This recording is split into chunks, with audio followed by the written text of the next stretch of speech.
ओम नमः शिवाय शिवजी सदा सहाय। ओम नमः शिवाय गुरुजी सदा सहाय। ओम नमः शिवाय शिवजी सदा सहाय। ओम नमः शिवाय गुरुजी सदा सहाय। ओम नमः शिवाय शिवजी सदा सहाय। ओम नमः शिवाय गुरुजी सदा सहाय। ओम नमः शिवाय शिवजी सदा सहाय। ओम नमः शिवाय गुरुजी सदा सहाय।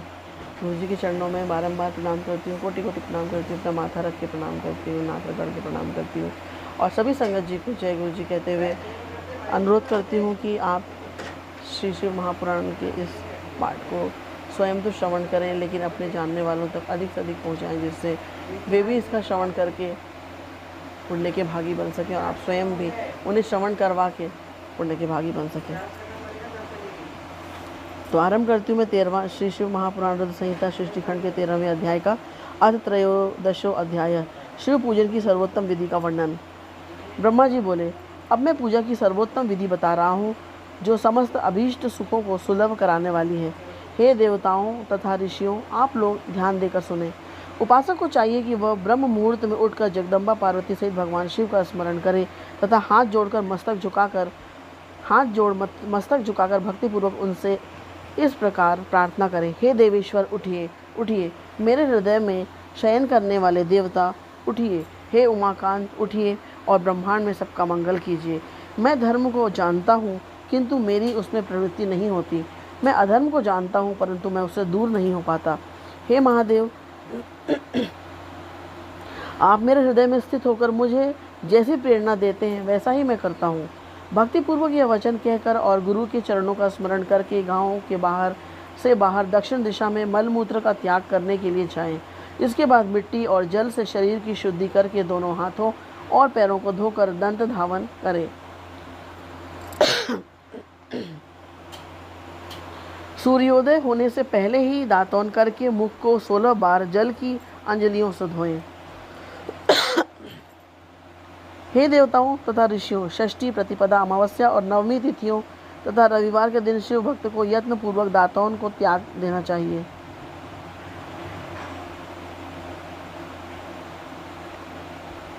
अवकाश के अनुसार नदी आदि में जाकर अथवा घर में ही भली भांति स्नान करें।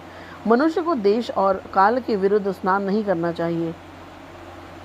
रविवार, श्राद्ध, संक्रांति, ग्रहण, महादान, तीर्थ, उपवास दिवस तथा अशौच प्राप्त होने पर मनुष्य गर्म जल से स्नान न करे।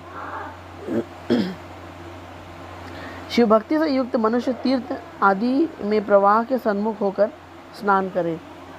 जो नहाने के पहले तेल लगाना चाहे उसे विहित एवं निषिद्ध दिनों का विचार करके ही तैलाभ्यंग करना चाहिए। जो प्रतिदिन नियम पूर्वक तेल लगाता हो उसके लिए किसी भी दिन तैलाभ्यंग करना दोषपूर्ण नहीं है, अथवा जो तेल इत्र आदि से वासित हो उसका लगाना किसी भी दिन दूषित नहीं है। श्राद्ध, ग्रहण, उपवास और प्रतिपदा के दिन तेल नहीं लगाना चाहिए। सरसों का तेल ग्रहण को छोड़कर किसी भी दिन दूषित नहीं होता। इस तरह देश काल का विचार करके ही विधि पूर्वक स्नान करें। स्नान के समय अपने मुख को उत्तर अथवा पूर्व की ओर रखना चाहिए। उच्छिष्ट वस्त्र धारण करके स्नान कभी न करें। शुद्ध वस्त्र धारण करके इष्ट देव का स्मरण करते हुए स्नान करना चाहिए। जिस वस्त्र को दूसरे ने धारण किया हो तथा जिसे स्वयं रात में धारण किया गया हो उससे तभी स्नान किया जा सकता है जब उसे धो लिया गया हो। इसके पश्चात देवताओं, ऋषियों तथा पितरों को तृप्ति देने वाला तर्पण करना चाहिए। इसके बाद धुला हुआ वस्त्र पहने और आचमन करें। हे श्रेष्ठ द्विजों, तदनंतर गोबर आदि से लीप पोतकर स्वच्छ किए हुए शुद्ध स्थान में जाकर वहाँ सुंदर आसन की व्यवस्था करें। वह आसन विशुद्ध काष्ठ का बना हुआ पूरा फैला हुआ तथा चित्रमय होना चाहिए। ऐसा आसन संपूर्ण अभीष्ट फलों को देने वाला है। उसके ऊपर बिछोने के लिए यथा योग्य मृग चर्म आदि ग्रहण करें। शुद्ध बुद्धि वाला पुरुष उस आसन पर बैठकर भस्म से त्रिपुंड लगाए। त्रिपुंड से जप, तप तथा दान सफल होते हैं। भस्म के अभाव में त्रिपुंड का साधन जल आदि बताया गया है। इस तरह त्रिपुंड करके मनुष्य रुद्राक्ष धारण करे और अपने संध्योपासना आदि नित्य कर्म का संपादन करके पुनः शिव की आराधना करे। तत्पश्चात 3 बार मंत्रपूर्वक आचमन करे अथवा गंगा बिंदु ऐसा उच्चारण करते हुए 1 बार आचमन करे। तत्पश्चात वहाँ शिव की पूजा के लिए अन्न और जल लाकर रखे। दूसरी कोई भी जो वस्तु आवश्यक हो उसे यथाशक्ति जुटाकर अपने पास रखें। इस प्रकार पूजा सामग्री का संग्रह करके वहाँ धैर्य धारण करके जल, गंध और अक्षत से युक्त एक अर्धे पात्र लेकर उसे दाहिने भाग में रखें। उससे उपचार की सिद्धि होती है। फिर गुरु का स्मरण करके उनकी आज्ञा लेकर विधिवत सकाम संकल्प करके पराभक्ति से सपरिवार शिव का पूजन करें। एक मुद्रा दिखाकर सिंदूर आदि उपचारों द्वारा सिद्धि बुद्धि सहित विघ्नहारी गणेश का पूजन करें। लक्ष्य और लाभ से युक्त गणेश जी का पूजन करके उनके नाम के आदि में प्रणव तथा अंत में नमः जोड़कर नाम के साथ चतुर्थी विभक्ति का प्रयोग करते हुए नमस्कार करें। यथा ओम गणपतिये नमः अथवा ओम लक्ष्यलाभ युताय सिद्धि बुद्धि सहिताय गणपतिये नमः। तदनंतर उनसे क्षमा प्रार्थना करके पुनः भाई कार्तिकेय सहित गणेश जी का पराभक्ति से पूजन करके उन्हें बारंबार नमस्कार करें। तत्पश्चात सदा द्वार पर खड़े रहने वाले महोदर का पूजन करके सती साध्वी गिरिराज नंदिनी उमा की पूजा करें। चंदन कुमकुम तथा धूप दीप आदि अनेक उपचारों तथा नाना प्रकार के नैवेद्यों से शिव का पूजन करके नमस्कार करने के पश्चात साधक शिव जी के समीप जाए। यथासंभव अपने घर में मिट्टी, सोना, चांदी, धातु या अन्य द्रव्य अर्थात पारे आदि की शिव प्रतिमा बनाएं और उसे नमस्कार करके भक्ति परायण होकर पूजा करें। उसकी पूजा हो जाने पर सभी देवता पूजित हो जाते हैं। मिट्टी का शिवलिंग बनाकर विधि पूर्वक उसकी स्थापना करें।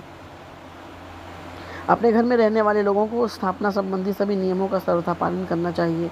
भूत शुद्धि आदि प्राण प्रतिष्ठा करें।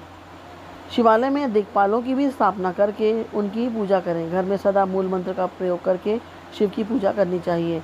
घर में द्वारपालों के पूजन का सर्वथा नियम नहीं है, क्योंकि घर में जिस शिवलिंग की पूजा की जाती है उसमें सभी देवता प्रतिष्ठित रहते हैं। घर पर होने वाली शिव की पूजा के समय अंगों सहित तथा सपरिवार उन सदाशिव का आह्वान करके पूजन किया जाए, ऐसा कोई नियम नहीं है। भगवान शिव के समीप ही अपने लिए आसन की व्यवस्था करें। उस समय उत्तराभिमुख बैठकर आचमन करें। उसके बाद दोनों हाथों का प्रक्षालन करके प्राणायाम करें। प्राणायाम काल में मनुष्य को मूल मंत्र की 10 आवृत्तियाँ करनी चाहिए। हाथों से 5 मुद्राएं दिखाएं। यह पूजा का आवश्यक अंग है। इन मुद्राओं का प्रदर्शन करके ही मनुष्य पूजा विधि का अनुसरण करे।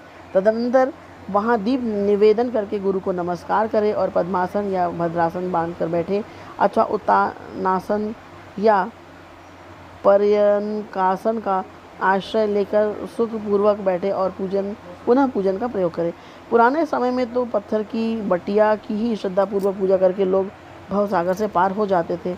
यदि वे शुद्ध रूप में स्वयं में घर में विद्यमान हैं तो उसके लिए कोई नियम की आवश्यकता नहीं है। तत्पश्चात अर्धे पात्र से उत्तम शिवलिंग का प्रक्षालन करें। मन को भगवान शिव से अन्यत्र न ले जाकर पूजा सामग्री को अपने पास रखकर निम्नांकित मंत्र समूह से महादेव जी का आवाहन करें,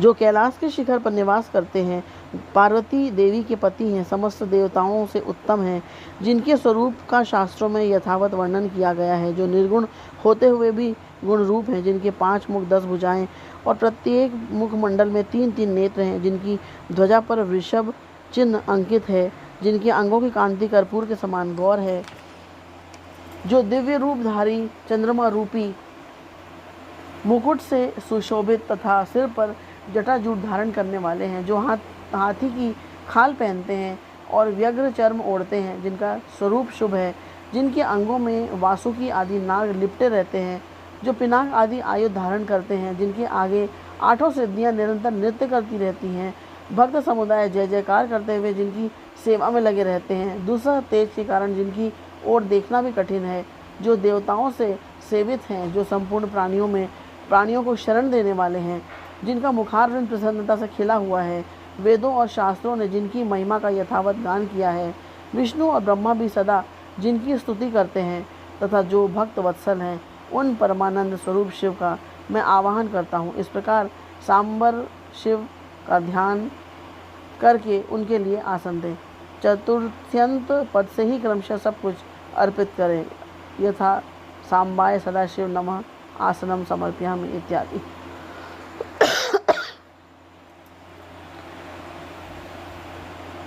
तत्पश्चात भगवान शंकर को पाद्य और अर्घ्य दें।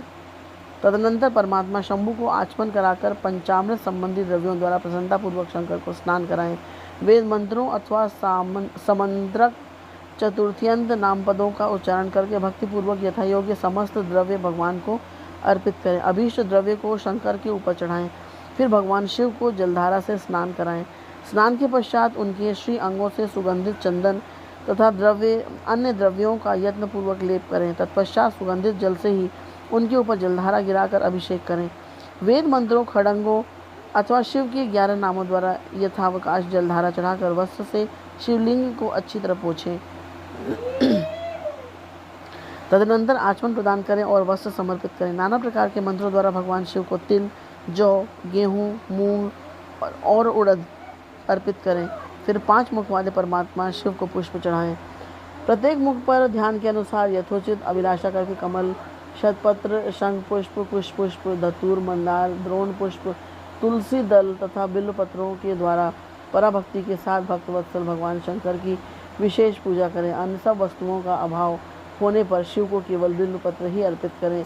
बिल्व पत्र समर्पित होने से ही शिव की पूजा सफल होती है। तत्पश्चात सुगंधित चूर्ण तथा सुवासित उत्तम तेल, इत्र आदि विविध वस्तुएं बड़े हर्ष के साथ भगवान शिव को अर्पित करें। तदनंतर प्रसन्नतापूर्वक गुग्गुल और अगुरु आदि से धूप निवेदित करें। तदनंतर शंकर जी को घृत पूर्ण दीपक दें। इसके बाद निम्न मंत्र से भक्तिपूर्वक पुनः अर्घ्य दें और भक्ति भाव से वस्त्र द्वारा उनके मुख का मार्जन करें। हे शंकर, आपको नमस्कार है। आप इस अर्घ्य को स्वीकार करके मुझे रूप दीजिए। आप इस अर्घ्य को स्वीकार करके मुझे रूप दीजिए, यश दीजिए, सुख दीजिए तथा भोग और मोक्ष का फल प्रदान कीजिए। इसके बाद भगवान शिव को भांति भांति के उत्तम नैवेद्य अर्पित करें। इसके पश्चात प्रेम पूर्वक शीघ्र आचमन कराएं। तदनंतर सांगोपांग तांबूल बनाकर शिव को समर्पित करें। इसके अनंतर 5 बत्ती की आरती बनाकर भगवान को दिखाएं। पैरों में 4 बार, नाभि मंडल के सामने 2 बार, मुख के समक्ष 1 बार तथा संपूर्ण अंगों में 7 बार आरती दिखाएं। तत्पश्चात यथोक्त ध्यान करके मंत्र का उच्चारण करें। बुद्धिमान मनुष्य को गुरु के द्वारा बताए गए नियम के अनुसार ही मंत्र का जप करना चाहिए अथवा अपने ज्ञान के अनुसार जितनी संख्या में हो सके उतनी संख्या में ही मंत्रों का विधिवत उच्चारण करें।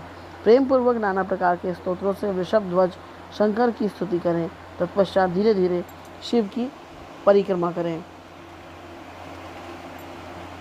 इसके बाद भक्त पुरुष साष्टांग प्रणाम करें और शिव की प्रसन्नता के लिए उन परमेश्वर शंकर को इस मंत्र से भक्तिपूर्वक पुष्पांजलि दें। हे शंकर, मैंने अज्ञान से या जानबूझकर जो पूजन आदि किया है वह आपकी कृपा से सफल हो। हे मृड, मैं आपका हूँ। मेरे प्राण सदा आप में लगे हुए हैं। मेरा चित्त सदा आपका ही चिंतन करता है। ऐसा जानकर हे गौरीनाथ, हे भूतनाथ, आप मुझ पर प्रसन्न होइए। हे प्रभु, धरती पर जिनके पैर लड़खड़ा जाते हैं उनके लिए भूमि ही सहारा है, उसी प्रकार जिन्होंने आपके प्रति अपराध किए हैं उनके लिए भी आप ही शरणदाता हैं।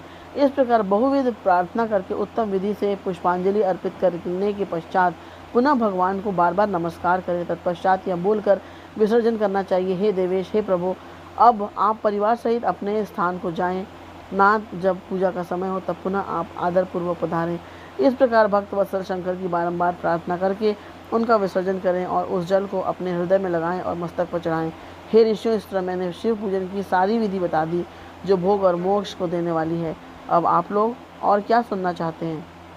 इति श्री शिव महापुराणे द्वितीयायाम रुद्र संहितायाम प्रथम खंडे सृष्टि उपाख्याने शिव पूजन वर्णनम नाम 13 अध्याय। इस प्रकार शिव महापुराण के अंतर्गत द्वितीय रुद्र संहिता के प्रथम सृष्टि खंड में सृष्टि उपाख्यान में शिव पूजन वर्णन नामक 13वां अध्याय पूर्ण हुआ।